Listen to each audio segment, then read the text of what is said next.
Hello students, this is Anju ma'am from Maharaja Agarsen School Hisar. Yesterday we completed the training chapter number 15. Today we discuss the new chapter that is the directing. Directing क्या होता है? निर्देशन.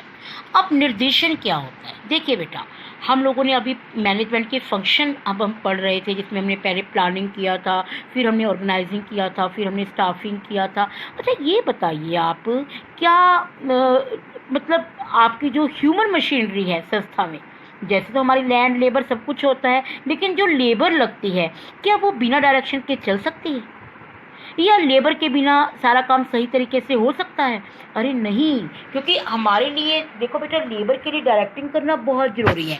अगर हम labour को direct ही नहीं करेंगे, उनको बताएंगे नहीं कि आपने क्या करना है क्या नहीं करना, तो उनको बड़ी दिक्कत आएगी. तो मैनेजिंग और डायरेक्टिंग हमारे दो वर्ड्स हैं जो सिमिलर दिखाई देती हैं, लेकिन directing of the function like planning, organising, staffing, controlling, directing हमारा हर में ही इंक्लूड होता है. तो डायरेक्टिंग हमारी क्या आता है? Directing is a limited concept and it is only A part of A managing. तो ये मैनेज में तो हम सारा कुछ करते हैं, तो मैनेजिंग का एक छोटा सा पार्ट हमारा डायरेक्टिंग आता है, जो कि हमारा प्लानिंग, ऑर्गेनाइजिंग, स्टाफिंग, डायरेक्टिंग सभी में काम आता है. लेकिन डायरेक्टिंग होता क्या है बेटा? Directing means the instructing, guiding, communicating and inspiring the people so that objective can be achieved. Directing का मतलब है अपने एम्प्लॉयज़ को आप इंस्ट्रक्ट कर रहे हो, निरीक्षण दे रहे हो, उनको मार्गदर्शन कर रहे हो, उनको कम्युनिकेट कर रहे हो, इंस्पायर कर रहे हो, ताकि हमारी संस्था के सारे ऑब्जेक्टिव कंप्लीट हो सके. तो इस तरीके से आपको डायरेक्टिंग की डेफिनेशन लिखनी है. अब क्वेश्चन आते हैं डायरेक्टिंग के फीचर्स क्या है. Directing initiate action. देखो इसका क्या मतलब है? डायरेक्टिंग इनिशिएट एक्शन का मतलब कि आपने स्टाफिंग में लोगों को एम्प्लॉय तो कर लिया था बेटा, लोगों को रिक्रूट तो कर लिया, लेकिन वो चलेंगे कैसे? वो आपकी संस्था में आ गए, क्या आप उसे नहीं बताएंगे कि आपको क्या करना है क्या नहीं करना? तो डायरेक्टिंग क्या करता है? उनकी एक्शन को इनिशिएट करता है, उनको बताता है कि उनको क्या काम करना है और क्या नहीं करना. Second is directing take place at every level of management. अब डायरेक्टिंग की ये तो नहीं बेटा, देखो हमारे 3 लेवल होते हैं. एक हमारा होता है टॉप लेवल, एक हमारा होता है मिडिल लेवल और एक हमारा होता है लोअर लेवल. तो directing is needed at every level of management. हर व्यक्ति को अपने स्तर पर डायरेक्टिंग की जरूरत होती है. टॉप लेवल को अपने अकॉर्डिंग, अगर वो पॉलिसीज बनाते हैं अपनी संस्था के लिए तो उनको डायरेक्ट करना पड़ता है. ऐसे ही हमारे मिडिल लेवल को करना पड़ता है. तो हर पर्सन को डायरेक्टिंग की जरूरत होती है. और डायरेक्टिंग बेटा हमारा एक कॉन्टिन्यूस प्रोसेस है. ये तो नहीं कि एक काम को, जैसे अब आपकी एक क्लास हो जाती है, आप बड़े हो गए, तो आपको क्या अब टीचर डायरेक्ट नहीं करेंगे, आप दूसरी क्लास के लिए डायरेक्ट करेंगे. जब आप कॉलेज में चले जाओगे तो कॉलेज के टीचर डायरेक्ट करेंगे. जब आप कॉलेज के बाद आप किसी जॉब में जाओगे तो आपके बॉस आपको डायरेक्ट करेंगे. तो इस तरीके से बेटा डायरेक्टिंग हमारा कॉन्टिन्यूस प्रोसेस है, जो कि एक काम खत्म होने के बाद उसके बाद दूसरे काम के लिए चलता रहता है. और directing from top to bottom. और डायरेक्टिंग हमारी क्या होती है? टॉप लेवल का पर्सन अपने लोअर लेवल को हमेशा डायरेक्ट करता है, निरीक्षण देता है कि उसे क्या काम करना है. अब बताते हैं कि डायरेक्टिंग की इंपॉर्टेंस क्या है. डायरेक्टिंग करने से देखो बेटा, ये क्वेश्चन बिल्कुल सेम है. At initiate action, directing initiate action. तो इसका इंपॉर्टेंस भी यही है कि इससे हमारी ह्यूमन मशीनरी मूव करने लग जाती है. सेकेंडली हमारे जो एम्प्लॉयज़ के एफर्ट्स हैं उनको हेल्प भी मिलती है, क्योंकि अगर क्या होता है बेटा, अगर हमारे एम्प्लॉयज़ को, हर कोई को पता होगा कि मुझे क्या काम करना है, अगर वो एक चेन की तरह कोऑर्डिनेशन से काम करेंगे तो हमारी संस्था का सारा काम सही होता है. लेकिन अगर कोई पर्सन अपनी तरीके से काम कर रहा है, दूसरा पर्सन अपने तरीके से काम करे, तो काम नहीं होगा. तो मैनेजर क्या करता है? कोऑर्डिनेशन बनाता है, उन सबके बीच में आपस में एक ऐसा सुपरवाइजिंग, ऐसा इंस्ट्रक्टिंग, ऐसे गाइड करता है कि सभी व्यक्ति मिलकर इकट्ठे से काम करते हैं. अब आप थर्ड देखिए. थर्ड पॉइंट है it is a means of motivation. Motivation क्या होता है? मोटिवेशन होता है आपको काम करने के लिए प्रेरित करना. How can the employ be motivated? आप कैसे प्रेरित होंगे? देखो बेटा, जब हम आपको कोई लेक्चर देते हैं कि आपको मोटिवेट करते हैं, हम ऐसा करेंगे, आप ऐसे कर सकते हैं, तो आप लोग थोड़ा सा उस दिन काम करने के लिए ज़्यादा प्रेरित हो जाते हैं. तो इस तरीके से डायरेक्टिंग में भी मैनेजमेंट क्या करती है? अपने एम्प्लॉयज़ को टू टाइम आप राइट डायरेक्शन बताती रहते हैं कि किस तरीके से काम करें, कैसे करने से हमारी संस्था को प्रॉफिट होगा और प्रॉफिट होने से आपको क्या बेनिफिट होगा. तो इससे उनका मोटिवेशन क्या हो जाता है? इंक्रीज हो जाता है और वो अच्छे से काम करते हैं. उसके बाद है it facilitate to implement changes.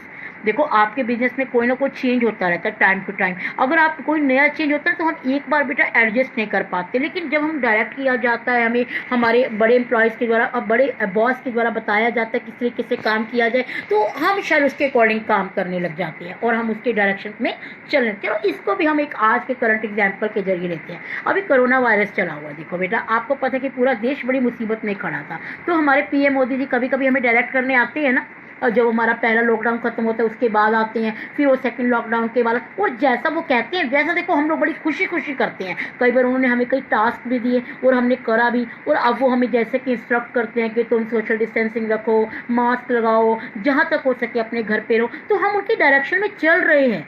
ठीक है, थोड़ा बहुत हम अपनी मर्जी से भी करते हैं, बट लेकिन हम उनके डायरेक्शन में करते हैं बेटा काम। तो इस तरीके से अगर हमें कोई हमारा टॉप लेवल का पर्सन हमें डायरेक्ट करता है तो इससे हम अपने चेंजेस को स्वीकार कर लेते हैं। कभी हमने आज तक सोचा था कि ऐसा कभी लाइफ में होगा कि हम स्कूल ही नहीं जाएंगे, कभी स्कूल में स्टडी ऐसी होगी। देखो अब हमने इस चेंज को भी स्वीकार किया। जब हमारे पास सिचुएशंस क्रिएट होती हैं तो हम उस चेंजेस को स्वीकार करते हैं बेटा। देखो अब हम ऑनलाइन स्टडी कर रहे हैं तो हमें इस चेंज को स्वीकार करना पड़ा ना। कैसे करना पड़ा? क्योंकि हमें देखो टीवी में रोज़ बताया जा रहा है कि बच्चों को स्कूल में बड़ी प्रॉब्लम क्रिएट हो सकती है, क्योंकि हमारे यहाँ वायरस फैला हुआ है, तो बच्चों को ऑनलाइन स्टडी कराई जाए। तो सभी स्कूलों के द्वारा ये सिस्टम अडॉप्ट किया जाए, तो ये चेंज स्वीकार नहीं किया। तो ये कैसे स्वीकार किया गया? ये हमें डायरेक्ट किया गया लोगों ने।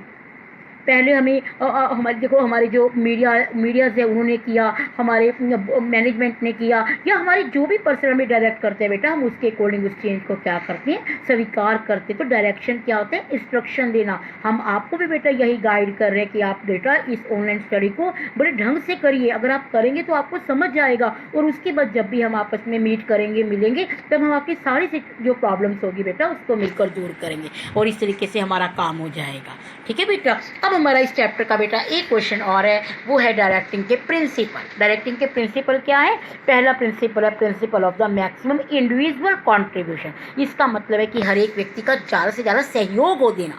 देखो जब हम किसी को डायरेक्ट करते हैं ना बेटा, तो वो अपना पूरा का पूरा कॉपरेशन उस पर देता है, वो अपना 100% काम करता है, और जिससे हमें आउटपुट क्या मिलती है? ज़्यादा मिलती है। एक ये पॉइंट कीजिए, principle of unity of command. Unity of command का मतलब होता है कि आपको एक टाइम में केवल एक ही व्यक्ति से आदेश मिलने चाहिए, क्योंकि अगर आपको सारे आदेश अलग अलग व्यक्तियों से एक टाइम में मिलेंगे ना, तो आपको प्रॉब्लम क्रिएट हो जाएगी कि मैं किसको आदेश को तो पूरा करूं और किसको ना करूं। तो डायरेक्टिंग हमें क्या करता है? इस तरीके से काम करता है कि आपको यूनिटी ऑफ वहाँ पर कमांड हो, और एप्रोप्रिएट टेक्निक को यूज़ करना। कई बार देखो बेटा हम लोग आपसे गुस्से में भी बात करते हैं, कई बार प्यार से बात करते हैं, कई बार किस तरीके से। तो हमें हमेशा डायरेक्शन की ना बेटा एक सही टेक्निक को अडॉप्ट करना चाहिए कि किस टाइम कौन सी टेक्निक अडॉप्ट होनी चाहिए। उस तरीके से सही माध्यम से हमें मोटिवेट करना चाहिए कि किस टाइम क्या नीड है। प्रिंसिपल ऑफ मैनेजरल कम्युनिकेशन का मतलब है subordinate get to same meaning for what he tells, कि मैनेजर जो कह रहे क्या सबऑर्डिनेट ने उसी तरीके से इसको सुना भी है, कहीं वो उसका गलत मतलब तो नहीं ले रहा। तो हमें डायरेक्शन की ऐसी टेक्निक को करना चाहिए कि हम जो बात कह रहे हैं आप उसको उसी तरीके से समझो, उसका कोई गलत मतलब लगाकर ना भेजो। और कई बार बेटा हमें डायरेक्शन में क्या करना चाहिए? इनफॉर्मल टेक्निक को भी यूज करना चाहिए। देखो बेटा फॉर्मल तो वो होती है जो हम स्कूल्स में होती है, एक इनफॉर्मल भी होती है। जैसे आप हमें बाय चांस कभी मार्केट में मिलते हैं तो आप हमसे बोलेंगे ना, वो हमारी कौन सी बातचीत होगी? इनफॉर्मल होगी। लेकिन स्कूल में जब हम बात करते हैं वो हम किस तरीके से करते हैं? फॉर्मल करते हैं। तो कई बार हमें इस तरीके से भी बात करनी चाहिए कि अपनी संस्था के एम्प्लॉयज़ के साथ इनफॉर्मल वे से, ताकि वो आपकी हर बात को क्लैरिटी आपसे कर सके, और वो अपनी जितनी भी उनकी प्रॉब्लम्स है, सजेशंस है, वो आपको प्रोवाइड कर सके। तो इस तरीके से आप बेटा ये 5 पॉइंट्स भी करेंगे तो आपके लिए एनफ है। अब हमारा बेटा नेक्स्ट क्वेश्चन है elements of directing. Elements of directing हमारे होते हैं तत्व की डायरेक्टिंग को करने के 4 तत्व होते हैं: सुपरविजन, कम्युनिकेशन, लीडरशिप और मोटिवेशन। इसे केवल आप पॉइंट्स लर्न कर लेना, क्योंकि ये सब 4 हमारे नेक्स्ट 4 चैप्टर्स हैं। जैसे कल हम करेंगे सुपरविजन, उसके बाद हम करेंगे कम्युनिकेशन, उसके बाद हम करेंगे लीडरशिप, और उसके बाद मोटिवेशन। आप जब उसको करेंगे उनकी डेफिनेशंस को ही आप यहाँ पर राइट कर सकते हैं। तो इस चैप्टर में केवल हमारे 3 ही क्वेश्चन बेटा बनते हैं: feature of directing, importance of directing and principle of directing. और एलिमेंट्स के आपको नेम लिखेंगे। ओके।